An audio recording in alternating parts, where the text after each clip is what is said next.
জম্মু কাশ্মীৰৰ পেহেলগামত হোৱা ঘটনাত আপোনালোক ইতিমধ্যে সকলো অৱগত যে আমাৰ 25 গৰাকী ভাৰতীয় লোক বা ভাৰতীয় নাগৰিকৰ নিহত হৈছে আৰু এগৰাকী নেপালৰ লোকো বা নেপালৰ নাগৰিকো এই ঘটনাত নিহত হৈছে। আমি অসম চৰকাৰে সিদ্ধান্ত গ্ৰহণ কৰিছো যে এই ঘটনাত নিহত হোৱা প্ৰতিগৰাকী বিদেশী আত্মা বা বিদেশী ব্যক্তিৰ পৰিয়াললৈ আমি 5 লাখ টকাকৈ এটা সামান্য আৰ্থিক সাহায্য আগবঢ়াম। তেখেতসকলৰ যি সন্ত্ৰাসবাদৰ বিৰুদ্ধে তেখেতসকলৰ যি সংগ্ৰাম বা তেখেতসকলৰ যি ত্যাগ তাক আমি সোঁৱৰণ কৰি আৰু তেখেতসকলৰ পৰিয়ালৰ প্ৰতি শ্ৰদ্ধা জনাই আমি এটা কিঞ্চিত 5 লাখ টকাৰ আৰ্থিক সাহায্য এটা প্ৰতিগৰাকী নিহতৰ পৰিয়াললৈ আগবঢ়াবলৈ আমি সিদ্ধান্ত গ্ৰহণ কৰিছো। বহুদিন ধৰি আমাৰ ৰাজ্যখনো সন্ত্ৰাসবাদত আক্ৰান্ত হৈ আছিল। সেয়েহে সন্ত্ৰাসবাদত নিহত প্ৰতিটো পৰিয়ালৰ দুখ আৰু মৰ্মবেদনা আমি অনুভৱ কৰোঁ আৰু দেশত এনেধৰণৰ ঘটনা বিশেষকৈ পেহেলগামত হৈ যোৱা ঘটনাই প্ৰতিজন অসমবাসীৰ মন মগজুক আঘাত কৰিছে। আমি সাংঘাতিকভাৱে দুখ পাইছো আৰু এই গোটেই যুদ্ধখনত এই পৰিয়ালকেইটিৰ লগত থিয় হৈ থাকিবৰ বাবে আমি এই সামান্য ধনৰাশি প্ৰতিগৰাকী নিহত পৰিয়াললৈ আগবঢ়াবলৈ সিদ্ধান্ত গ্ৰহণ কৰিছো। এই সংক্ৰান্তত আমি দেখা পাইছিলো যে কিছুমান ব্যক্তিয়ে সমগ্ৰ দেশতে যিকোনো প্ৰকাৰে পাকিস্তানৰ পৰা দৃষ্টি আঁতৰাই আনি তেওঁলোকে পাকিস্তানক প্ৰত্যক্ষ বা পৰোক্ষভাৱে সমৰ্থন কৰাৰ প্ৰৱণতা এটাও আমি দেখা পাইছো। অসমতো আমাৰ বিধায়ক আমিনুল ইছলামে আগবঢ়োৱা বক্তব্যই অসমৰ ৰাইজক ক্ষোভিত কৰিছে। পাকিস্তানক এক প্ৰকাৰ সমৰ্থন কৰা যিটো প্ৰচেষ্টা সেই প্ৰচেষ্টাত আমি সকলো সাংঘাতিকভাৱে আঘাত পাইছো। আজি অসম পুলিচে তেখেতক দেশদ্ৰোহিতাৰ গোচৰত গ্ৰেপ্তাৰ কৰিছে আৰু মই আশা কৰোঁ যে অসম পুলিচে তেওঁক আদালতৰ সন্মুখলৈকে লৈ যাব আৰু আদালতে এই ধৰণৰ ঘটনাৰ যথাযোগ্য বিচাৰ কৰিব। মই এষাৰ কথা সকলোকে বিশেষকৈ যি বিভেদকামী শক্তি ভাৰত বিৰোধী শক্তি আমাৰ দেশত সক্ৰিয় হৈ আছে তেখেতসকলক মই সতৰ্ক কৰি দিব খোজো যে প্ৰত্যক্ষ বা পৰোক্ষভাৱে পাকিস্তানক সমৰ্থন কৰিবলৈ লোৱা যিকোনো প্ৰচেষ্টা অসমৰ মাটিৰ পৰা আমি হ'ব নিদিওঁ আৰু এনেকুৱা ধৰণৰ প্ৰচেষ্টা সংঘটিত হ'লেই ছ'চিয়েল মিডিয়াৰ পোষ্ট হওক ফেচবুকৰ পোষ্ট হওক বা আন ধৰণে প্ৰত্যক্ষ বা পৰোক্ষভাৱে পাকিস্তানক সমৰ্থন কৰিবলৈ চেষ্টা কৰিলে অসম পুলিচক পোনছাতেই ব্যৱস্থা ল'বলৈ মই নিৰ্দেশ দিছো আৰু অসম পুলিচে এই ক্ষেত্ৰত সক্ৰিয়তাৰে ব্যৱস্থা গ্ৰহণ কৰিব। পাকিস্তানৰ ঘটনাটোৰ পৰা অকণমান মই আঁতৰলৈ যাব খুজিছো। যোৱা কেইদিনমান আগতে মই প্ৰধানমন্ত্ৰী নৰেন্দ্ৰ মোদী ডাঙৰীয়াক নতুন দিল্লীত সাক্ষাৎ কৰিছিলো আৰু এই সাক্ষাতৰ যিটো মূল লক্ষ্য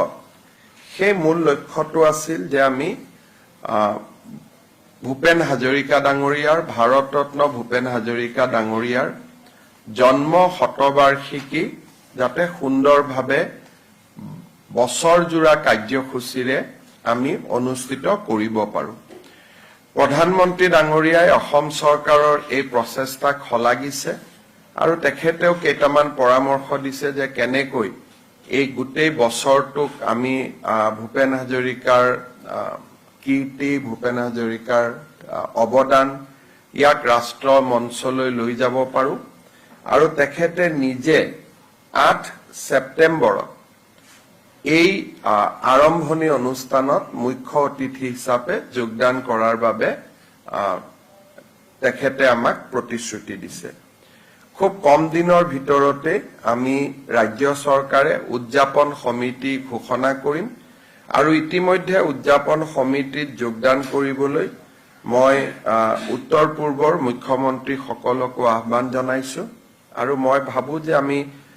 যথেষ্ট গৰিমা আৰু গাম্ভীৰ্যতাৰে সৈতে বছৰজোৰা এই কাৰ্যসূচী ৰূপায়ণ কৰিব পাৰিম ডক্টৰ ভূপেন হাজৰিকাৰ নামত ৰিজাৰ্ভ বেংক অফ ইণ্ডিয়া আৰু ভাৰতৰ বিত্ত মন্ত্ৰালয়ে যাতে এটা কইন বা মুদ্ৰা নিৰ্মাণ কৰে সেই তাৰ বাবে আমি ইতিমধ্যে টেক আপ কৰিছো মই কেইদিনমান আগতে বিত্তমন্ত্ৰী নিৰ্মলা সীতাৰামন ডাঙৰীয়ানীলৈকে লিখিছো এই বিষয়ে আৰু মই বিশ্বাস কৰো যে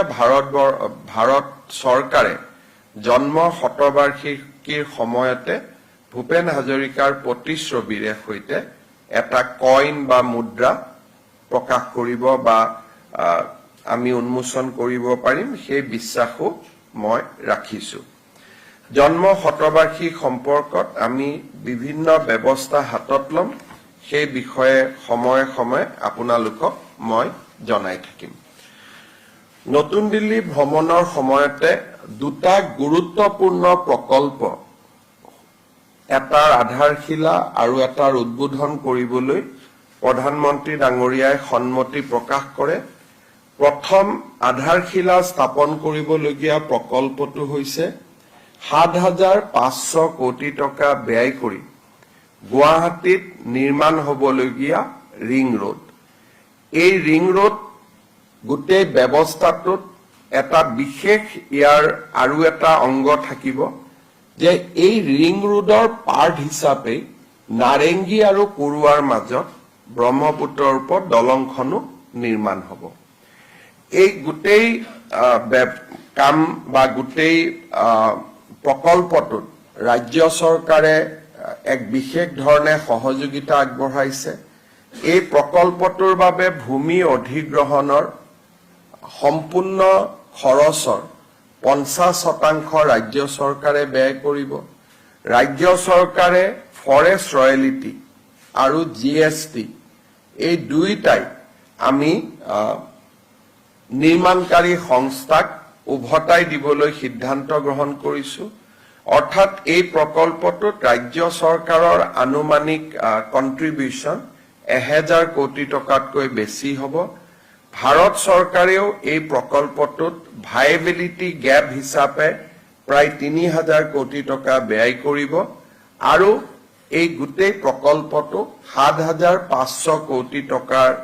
ব্যয়েৰে এই প্ৰকল্পটো নিৰ্মাণ হ'ব